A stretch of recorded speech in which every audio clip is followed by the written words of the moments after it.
So, so I used to watch this show when I was a kid. Uh, Cartoons, of course, cartoons. I mean, I loved cartoons when I was young. I mean, I think everybody loved cartoons. Even now, when we found out that Akira passed away, you know, the creator of Dragon Balls, we were all sad. Everybody was sad. Guys all over the world, girls all over the world, anybody who was an anime fan was sad. Uh, but I used to watch this show, and it will always start with this one line that just created this idea that, oh my God, I can't wait to hear what happened in this story. Because the line used to say, this is a true story. It happened to a friend of mine. And then you'll be sitting there like, oh my God, what happened? So in remembering that line and those cartoons, I want to do the same thing with this story. I mean, all the stories that I've told, of course, are true stories, but I just wanna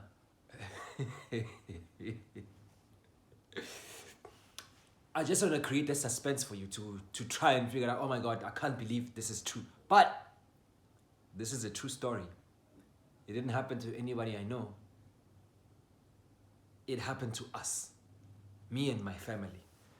Not a friend, not a stranger, not someone I know, not of a friend of mine, but it happened to us in my family. So let's call this my second aunt. You know, I told you I have a collection of great aunts. This is another aunt, very special aunt. When we were growing up, when we were young, let's just say she wasn't a very kind aunt. Now to think about it, I mean, I had a few kind aunts. And the other ones were not so kind. But this one, let's just say she takes the cake, because she was a very mean aunt. So mean that when we were young, I think probably primary school, if not secondary school, which is like middle school, when you come back from school, she used to just like, you know, be mean to us, not wanting to give us food. And when she did give us food, she would, you know, like spit on it, and then she would just give it to us. I mean, I think at one point I remember this one time she just, you know, dragged that, and she went, I think it was, she was having a bad day. She was having a bad day, and you know, like nice mate, and then she would just go, and then she's like, yeah, me none, and would look at the food, and would wonder why this person hates us so much. And of course, she would warn us, tell us that if we ever told our parents, they already know. It's like, don't you think they know? They leave you guys with me, so they already know what happens here. And there was nothing we could do about it. I mean, well, if our parents knew and we tried to tell them, probably our parents will be mad at us for telling them such things. And of course, they wouldn't believe us. I don't know. I mean, later in the years, when we told our parents this story, when I was like an older person, they were shocked. Like, why did you guys tell us this used to happen? We said, she just told us you guys knew. And she threatened us that if we told you, she was gonna kick our asses, because, you know, why would we tell on an adult? Anyway, this is just a foundation of who this aunt was. Auntie Nee. Hey guys. So my aunt, because this is relevant to the story, she was very kind to men. You know what I mean. You know what I mean. You know, a lot of different guys would come in and out in that house during our time when we were at home as kids. Of course, she would send us away, and then we'll see a different guy coming. Like, oh, who are you? I'm here to see your aunt. Yesterday, but it was a different guy. But of course, we wouldn't say that. I mean, we're kids. Anyway, the whole crux of the story happens on a very sad day. My aunt, she was very sick. Very, very sick. So sick that she was, you know, it looked like it was about to be time that she passes away, and she felt it. I don't know how people do that. They can feel when it's their last chance to be on earth. Anyway, the whole family was there. We were just playing as kids. You know how kids are. We were playing here in the living room. The adults are sitting on the sofa, probably talking heavy stuff related to death and stuff. Our grandpa was there. All of my aunts were there. It was a heavy conversation. Everybody's just there, and I think they had just finished talking to aunty, who was very ill, and then after some long talking, she passes, dies. The whole day, grandpa puts a blanket over her. I think it was a sheet blanket. Passes on, and everybody's there, crying. Aunt is crying. My mom is crying. For us, we're just watching, wondering why everybody's crying. But we can see that there's a sad passing. Someone has gone, and they're having a conversation. You know how people like to reflect on the person's life and all these things. They're talking. I mean, I think it must have been an hour or 30 minutes that have passed, but probably like an hour. But it was a while. It was after a while. I don't know who saw it. I think it was my aunt. My aunt looks at the bedroom. Strange thing about that bedroom is it was a really dark room. I don't know why they never put light there. I used to hate that room because it was always dark. Every time my granny would ask us to go look for something, we would just go there in the dark, no light, nothing. We just, depend on our young eyes to find something, but it was always dark. And then my aunt is like, "Hi, Bo, the sheet looks like it's moving." And then it just went dead silent in the living room. And then my aunt is like, "I think someone should check it out."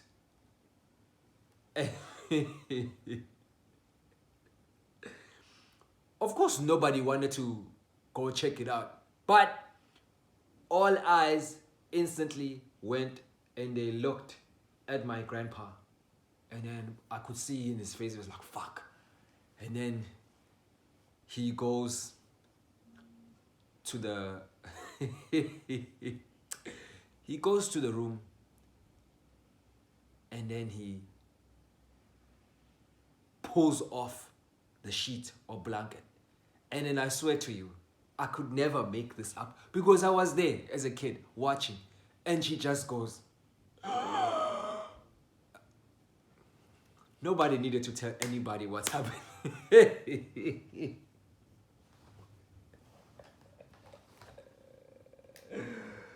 Oh my gosh. Nobody needed to tell anybody what to do. But the moment that she went, everybody stood up. Everybody standing up from the door. People are just trying to run outside. People pushing each other. I can tell you, my whole family that day was going crazy. My grandpa trying to push everybody.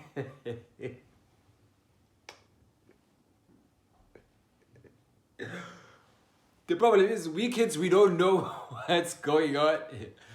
So because everybody's running, we're trying to claw on our moms as well to try and run outside.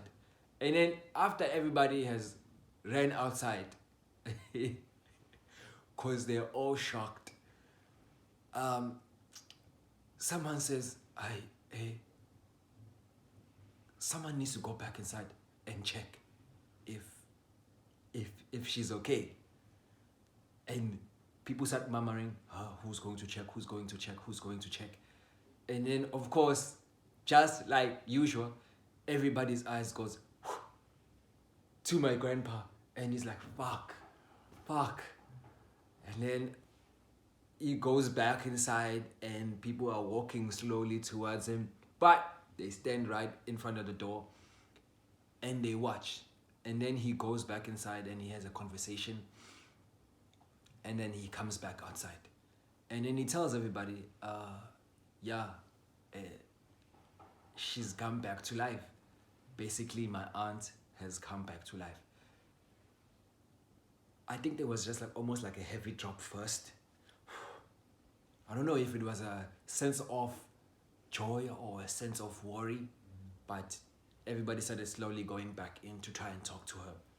And then, she says these freaky things about he passed. She passed, sorry.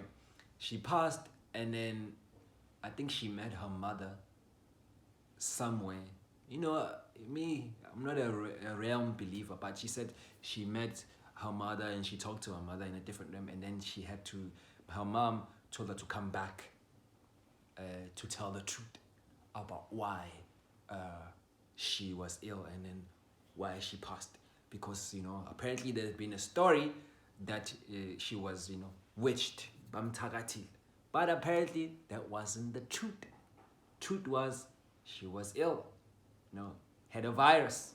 All those times being happy with other dudes might have not worked out so well. So yeah, I think she lived for a couple of days, I think 2 days or something, or maybe a couple of hours. My memory is a bit fuzzy. I was a child anyway. But after that, after she had spoken her truth, she was gone. She passed. Ambulance came. Nobody was sitting around anymore after, the sheet was over her. Ambulance or corona, I think one of those came, and then it took her, and then that was it. They didn't come back to life the second time. Anyway, the moral of the story for this one, is tell the truth. Tell the truth. I don't know about everybody else. I'm not sure if I ever put myself in a position where I believe in witchcraft or all those things. I don't know. I might be a person who's Zulu or African or South African, but I don't know. For me, it never just clicked. I think I'm always seeing it in a movie perspective of wizards and witches, but I never believed the idea that, someone can send something invisible towards you and then you feel those energies and then you might die. I don't know. But I'm not taking away from people who actually believe in it. I'm just saying for myself, for me, it doesn't look like it's something that can exist. But hey, who knows, man? Maybe someday, if I'm an old person, I might still believe in it. I doubt it. Moral of the story, tell the truth. The truth is, in this situation, shall set you free. Thank you for listening. I appreciate and love that your ears have been given to me, and then you are listening to this voice giving you stories. I shall see you again on a different story. Enjoy the rest of your day or the rest of your night.